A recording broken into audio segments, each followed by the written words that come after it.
There's a lot of misconceptions and myths about NLP. Not NLP itself, but how some people allegedly use NLP.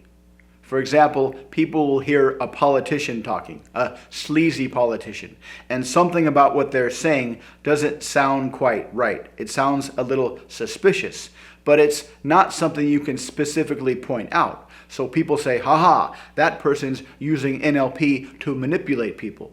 Or sometimes a self-help guru, wannabe cult leader will say stuff, and it sounds kind of suspicious, but you can't point out exactly why it sounds suspicious. So people say, they're using NLP. I don't think that's true. And to understand why, let's look at the origin story of NLP, how it came into being.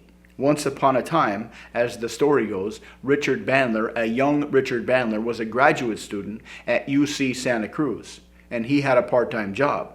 And his part-time job was transcribing audio tapes from therapy sessions.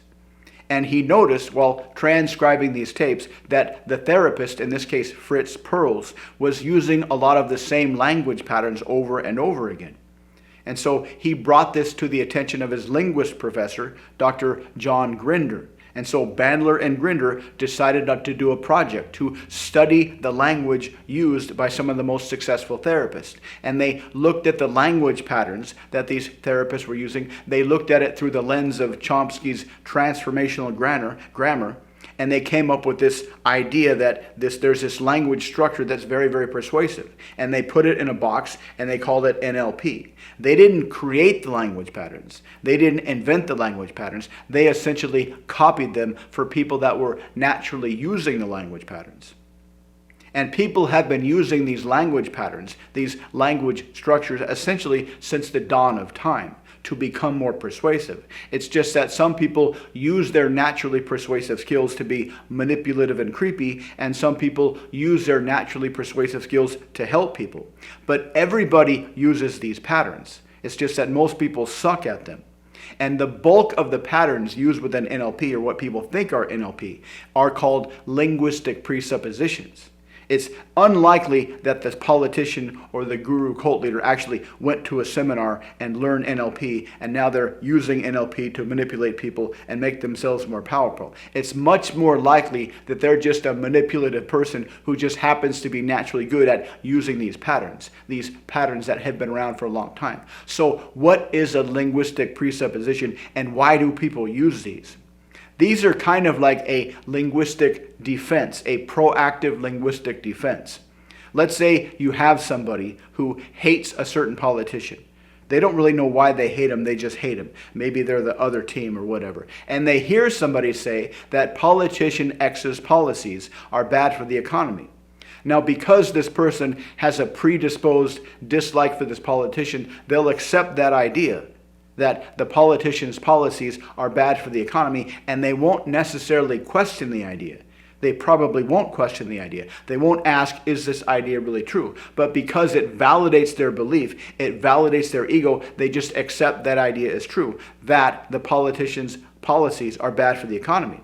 And so later, when they're having a conversation, they intuitively, they subconsciously, they know that if they just said outright, hey, I think this politician's policies are bad for the economy, they wouldn't be able to defend that because they don't really know why that's true. They just accepted it as true. And so when they present that idea in a conversation, they instinctively and intuitively and subconsciously use a linguistic presupposition. That way they can get the idea out there. They can further validate their beliefs without that idea being questioned.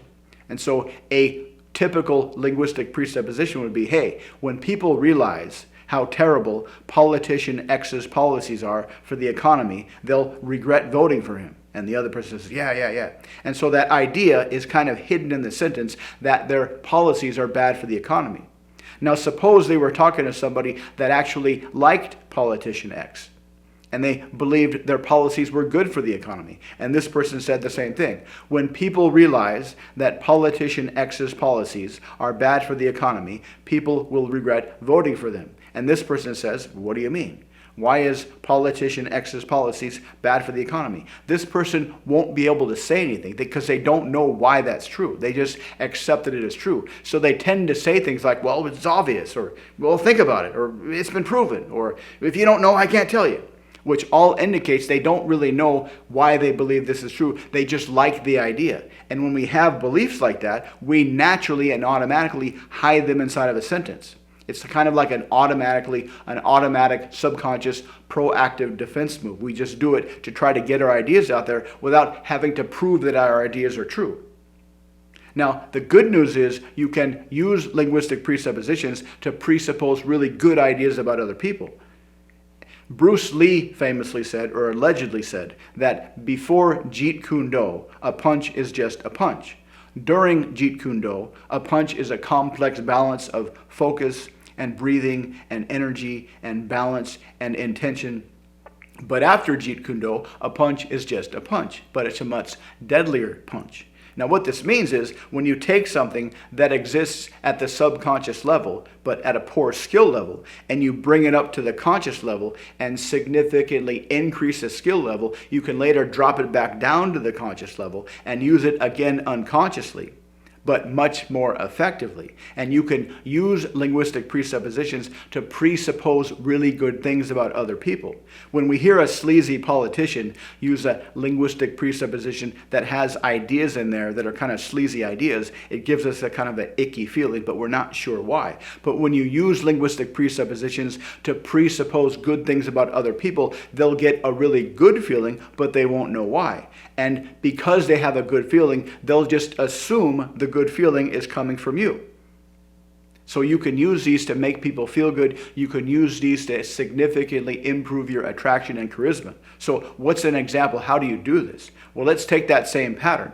When people realize that politician X's policies are bad for the economy, they will regret voting for it. Or when people realize X, they will do Y. The X is the part you want to slide in there unnoticed, and the Y is the part you want people to focus on. So you can use this to assume or presuppose positive things about somebody else.